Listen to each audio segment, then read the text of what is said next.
Olá pessoal, tudo bem? Bem-vindas e bem-vindos ao nosso primeiro vídeo destinado a discutir temas vinculados à disciplina de Direito Romano e História do Direito do curso de Direito da PUC Minas Campus Barreiro. E para começar o nosso vídeo da melhor maneira possível, eu somente gostaria de fazer uma brevíssima recapitulação do que foi discutido até o momento em nossas aulas presenciais. Lembrando a todas e todos que no momento da nossa disciplina estamos discutindo o tema do acesso à terra no Brasil. O que eu quero dizer com isso? Acesso à terra no Brasil ou questão agrária? Eu estou querendo discutir como a sociedade desenvolveu mecanismos para permitir com que pessoas pudessem ter acesso à terra, à propriedade imóvel, em especial na área rural, no âmbito rural, e, consequentemente, garantir, né, a satisfação das necessidades básicas da própria vida. O que vocês já viram comigo em aulas anteriores no ambiente presencial é de que desde o início da colonização portuguesa em nosso território, o acesso à terra no Brasil sempre se deu de uma maneira elitizada. Ou seja, a terra, que no passado e até hoje é o nosso principal meio de produção de riquezas, desde da história da propriedade privada no Brasil, ela foi restrita, né, o acesso restrito a determinados grupos sociais específicos. E esses grupos, por terem um acesso restrito, exclusivo à propriedade imóvel no Brasil, acabou tornando-se uma elite econômica. E qual que foi o movimento dessa elite econômica? Uma vez ela ocupando de forma elitizada, com privilégios, o âmbito econômico, posteriormente ela colonizou o espaço da política e em um terceiro momento também colonizou o espaço do direito. Então, voltando ao tema inicial desse vídeo e dos próximos, quando estamos discutindo questão agrária no Brasil, estamos discutindo poder, estamos discutindo política, estamos discutindo direito, seja no campo da criação, da aplicação ou mesmo da interpretação do direito. Então, me afastando um pouco das teorias liberais que vão dizer que o legislativo legisla, né, com base nos interesses da sociedade, quando pegamos a história do Brasil ou a história do legislativo no Brasil, o que a gente percebe é que essa teoria ela não é compatível com a nossa conjuntura, com a nossa realidade fática. Por quê? Porque hoje, como era no passado também, temos uma bancada ruralista que impede que medidas, que projetos, que propostas que são contrários aos seus interesses, às suas demandas, aos seus projetos, sequer sejam discutidos, sequer possam ser aí, tem uma real possibilidade de se transformar em lei. Isso mostra como essa dimensão econômica, esse poder que advém do acesso exclusivo, do acesso restrito à terra, isso reverbera no campo da política e no campo do direito. Então, a título introdutório, o que eu gostaria de frisar para vocês que estão me assistindo? Que quando falamos de questão agrária no Brasil, estamos falando de poder e também estamos falando de direito. Não é possível entender o direito brasileiro sem passar pela questão do acesso à terra no Brasil. Que detalhe, né? Seja no passado, seja nos dias atuais, ela se mantém concentrada. Então, a concentração fundiária no Brasil ainda é gigantesca. O que eu quero dizer com concentração fundiária? Poucas pessoas detendo para si grandes hectares de terra, enquanto múltiplas pessoas que lutam pela terra, mas que não têm um pedaço de terra para poder aí satisfazer as necessidades básicas da própria existência. E isso, como vocês podem imaginar, geram uma infinidade de conflitos. Né? Os conflitos do campo, seja no passado, seja na atualidade, ainda vitima um número gigantesco de pessoas. E pensar, né, não digo nem implementar, mas pensar propostas como reforma agrária são temas extremamente espinhosos e difíceis de serem discutidos nas esferas de poder do direito e da política pelas razões sócio-históricas que eu brevemente mencionei nesses primeiros minutos de vídeo. Bom, então o tema dessa videoaula é discutir o contexto histórico e a Lei de Terras de 1850, que vai ter aí um papel importantíssimo na maneira como a propriedade imóvel rural no Brasil se estruturou, ou pelo menos manteve a sua estruturação. Lembrando, antes de abordarmos o contexto histórico da Lei de Terras propriamente dito, lembrando que até o momento a forma como a gente tinha de aquisição da propriedade imóvel no Brasil se dava, era regulamentada pela Lei de Sesmarias. A Lei de Sesmarias que, excluindo determinados segmentos sociais, como indígenas, como negros, permitia a concessão de terras ao colono pela via de uma doação, né? Então, não existia aí nenhum esforço meritocrático para que esse colono branco, europeu, cristão, adquirisse a terra. Ele tão somente recebia a terra demonstrando vontade e capacidade produtiva para tanto. Como nós discutimos, né, em sala de aula, a gente viu que houve uma subversão da Lei de Sesmarias. Por mais que a coroa portuguesa quisesse, num primeiro momento, conceder a terra para o maior número de colonos possível, como o donatário ele era o responsável por administrar a lei no território brasileiro, ele acabou subvertendo a finalidade da lei. Ele acabou concedendo para as pessoas próximas grandes espaços ou grandes dimensões territoriais, gerando assim a concentração fundiária, gerando assim os grandes latifúndios, gerando assim a elitização do acesso à terra. Essa medida foi mantida até o período de 1822, que é quando a gente tem ali o regime das posses, que a lei é suspensa, mas você não tem nenhuma outra regulamentação de aquisição da terra. Esse período do regime das posses vai durar até 1850, que é o momento da Lei de Terras e é o objeto dessa videoaula. Então, só por uma questão metodológica, como que nós vamos dividir a abordagem desse tema? Eu vou fazer esse vídeo próximo discutindo a questão da Lei de Terras do Brasil. Esse primeiro vídeo vai ter como objetivo apresentar o contexto histórico que a Lei de Terras ela surgiu, e no próximo vídeo nós falaremos da Lei de Terras propriamente dita. Pois bem, então comecemos aí a abordagem do contexto histórico em que surgiu a Lei de Terras. Nesse aspecto, eu gostaria de abordar 3 pontos fundamentais. O primeiro deles está ligado ao período regencial do Brasil, que vai de 1831 até 1840. Lembrando que, quando a gente pensa o período imperial do Brasil, esse período ele pode ser dividido em 3 fases, né? Tradicionalmente, os historiadores dividem. Então, a gente tem a fase do primeiro reinado, que seria a fase em que o imperador é Dom Pedro I. Depois, ele vai necessitar voltar para Portugal e vai deixar seu filho. Contudo, esse filho ele não tem idade suficiente para poder reger sozinho, com autonomia, o país. Então, vai ser constituída um grupo de regentes que vão governar o país em nome de Dom Pedro II, por isso o nome período regencial. E depois a gente vai ter, quando o Dom Pedro II tem idade suficiente para poder governar o país, a gente tem o segundo reinado, que é o reinado de Dom Pedro II. Por que eu estou dizendo isso, né? E trazendo para a questão do contexto do acesso à terra? Porque a gente precisa se questionar da onde vêm esses regentes.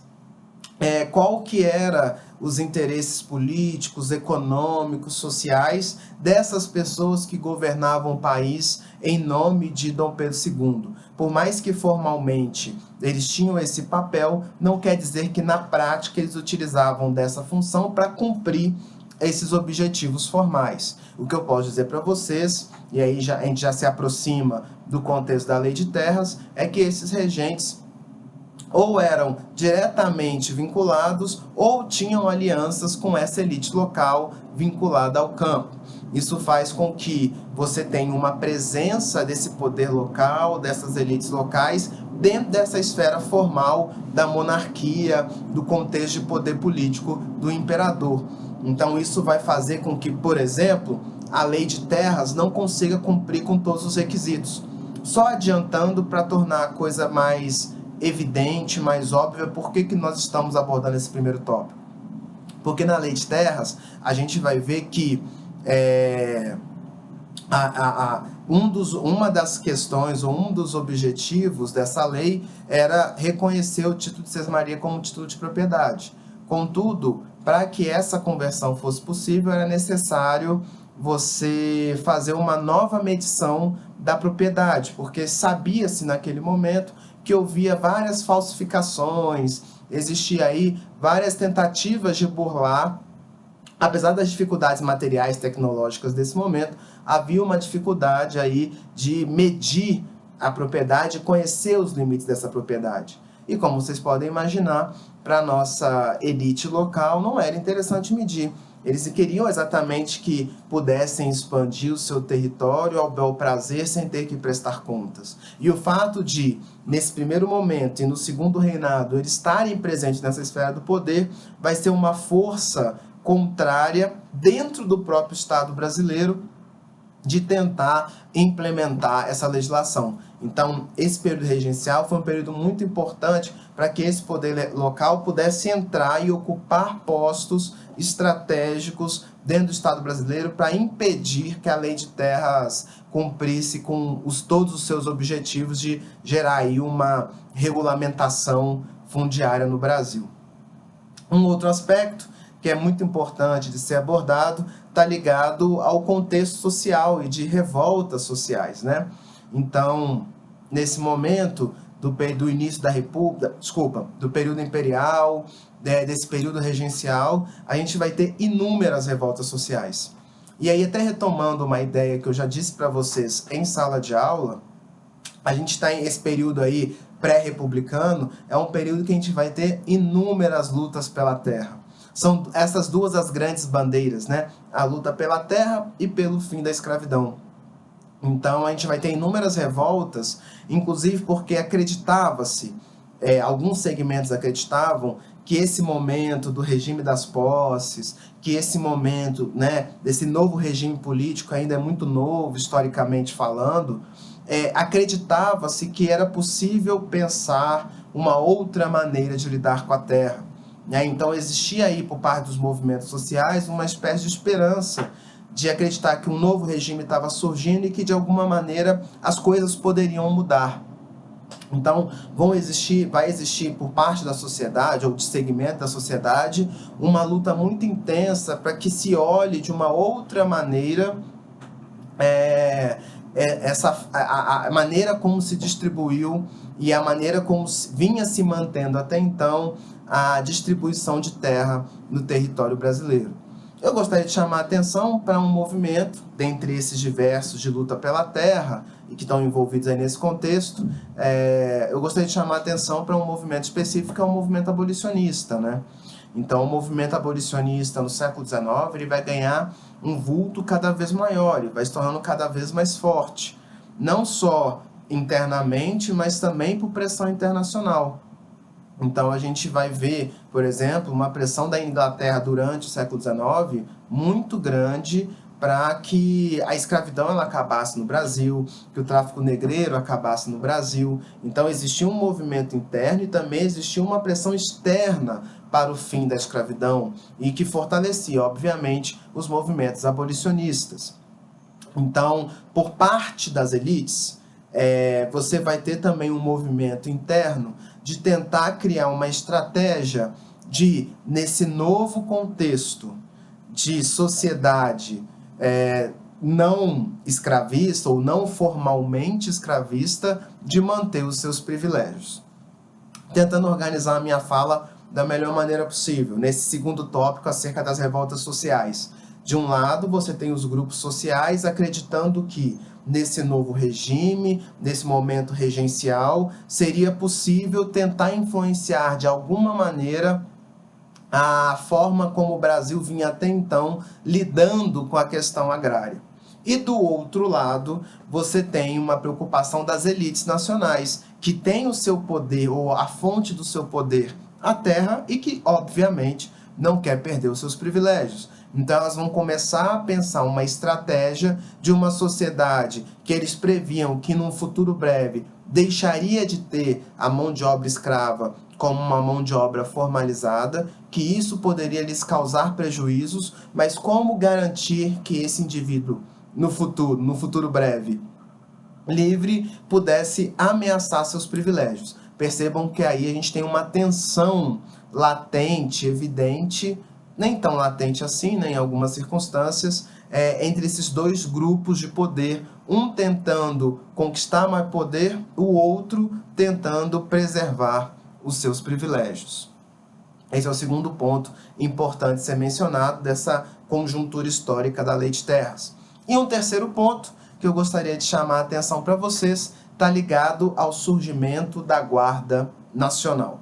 O que é isso, a Guarda Nacional? A Guarda Nacional, gente, é uma guarda civil, é uma guarda que era liderada por civis e estruturada por civis. Por que surge a Guarda Nacional? Então, de acordo com historiadores que vão, se dedicar a esse momento, ao estudo desse momento histórico, o que eles alegam? É que nesse momento histórico de instauração de um império no Brasil, da independência do Brasil, o corpo militar ele foi pouco usado. Até porque esse movimento ele foi muito negociado com a Inglaterra, teve que pagar uma indenização. Não que não tenha havido conflitos, mas esse conflito não foi o grande causador, não foi o grande motivador para a independência do Brasil. Então, o corpo militar ele não foi muito utilizado. E nesse período pós-imperial, depois da independência do Brasil, o corpo militar ele vai sofrer muita suspeita por parte dos corpos civis e por parte do próprio imperador. Por quê? Porque esse corpo militar, que não foi muito utilizado, ele vai manter em seus quadros muitos portugueses, o que faz com que haja sempre um receio de talvez estimular muito esse corpo militar e esse corpo militar, num segundo momento, se voltar contra as instituições jurídicas e políticas agora independentes. Então, a ideia, nesse momento, era deixar o corpo militar mais isolado, enfraquecido e não necessariamente acabar com ele, porque isso poderia gerar motim, poderia gerar revolta, poderia gerar insubordinação para desses militares. Então a ideia era enfraquecendo aos poucos. E por outro lado, construir um outro aparelho militar poderia ser mal visto por esses militares de carreira. Qual que foi a estratégia então? Construir uma guarda civil. E qual que é a relação com a questão da terra? É exatamente discutir e perceber quem eram essas lideranças civis que articulavam, digamos, essas guardas em âmbito local. Porque uma das determinações da Guarda Civil é que não era uma guarda nacional, digamos assim, mas era uma guarda regionalizada por províncias. Tentando aí fazer uma equiparação, a província seria o que era no período imperial, o que a gente chama hoje de estados. Então, cada província equipararia aí ao estado no período republicano. Essa ideia de estado, ela surge com o período republicano e porque logo no início da história da república a gente adota o modelo federalista, de gestão do poder político, divisão do poder político. Então, por isso a gente adota essa terminologia estado.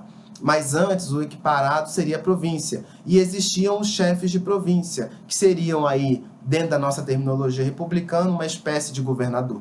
Esse governador, portanto, ele deveria conceder o título de chefe dessa Guarda Nacional para pessoas que tivessem aí, que ele considerasse competentes para tanto. Essa pessoa que ganhasse esse título, essa nomeação, seria chamado, reconhecido, então, como coronel. Agora vocês podem se questionar, quem eram esses coronéis? Dentro da dinâmica de poder, entre, de um lado, essa elite agrária muito presente, muito forte, do outro lado, esse poder formal, imperial, que precisava dessa elite local até mesmo para sobreviver, para se manter forte, etc. Quem vão ser esses coronéis? Vão ser exatamente esses grandes latifundiários. Então, muitos historiadores vão defender que, na verdade, acabava que essa nomeação dos coronéis, ela se dava muito por vínculos de amizade, parceria, ou muitas vezes, né, essas elites locais, elas financiavam esse poder local e, a partir desse financiamento, utilizavam desse financiamento como uma forma de submeter o poder local aos interesses dessa elite local, ligada ao campo, latifundiária, etc. Então, a partir desse financiamento, ou a partir desses vínculos de amizade, essa elite local, essa elite ruralista, conseguia os títulos de coronéis. Os mais atentos aí podem estar pensando, mas será que esse título de coronel tem a ver com o coronelismo? Sim, né? E isso também perpassa muito pela finalidade real dessa Guarda Nacional. E aí nos aproximamos desse fenômeno Guarda Nacional com a questão agrária no Brasil. Por quê? Porque o objetivo formal do surgimento da Guarda Nacional era que esses coronéis, ao estruturarem essas guardas nacionais, porém locais, em virtude daquilo que eu acabei de dizer para vocês, esses coronéis eles tinham como objetivo exatamente preservar o império, preservar o imperador, preservar os valores imperiais, a independência, a soberania imperial. Então, o objetivo era preservar essa configuração independente imperial do Brasil. Contudo, na prática, essa guarda local, esse coronel, ele criava uma espécie, entre aspas, de milícia formalizada, de milícia legalizada, com o objetivo de proteger o quê? A propriedade. Né? Então, percebam que aí você tem, de um lado, né, o movimento abolicionista, você tem, por um lado, diversas revoltas sociais, e, de outro lado, você tem a subversão de um instituto. A Guarda Nacional, que formalmente era para preservar, proteger, garantir os interesses imperiais, mas que, na prática, vai acabar se tornando uma espécie de milícia local e formalizada para defender a propriedade privada, o latifúndio desses fazendeiros. Ok? Então, percebam que aí essa guarda nacional, ela vai servir, então, para manter, de alguma maneira, a concentração fundiária nesses novos tempos que apresentam-se, né, nesse contexto histórico no qual nós estamos discutindo. Pois bem, para o vídeo não ficar muito longo, eu me despeço por aqui. Espero que a explicação tenha ficado aí a mais didática possível. Porém, caso tenha restado alguma dúvida, eu peço que vocês anotem as dúvidas que vocês tiverem para que possamos tirá-las no fórum do SGA, como eu já mandei aí todas as minúcias de como vai funcionar para a pasta da disciplina de vocês. Tá bom? Aguardo vocês todos lá, e aqui nessa página do YouTube, em breve já estará disponível o segundo vídeo, quando a gente vai fazer uma análise da Lei de Terras propriamente dita. Obrigado pela atenção e até a próxima.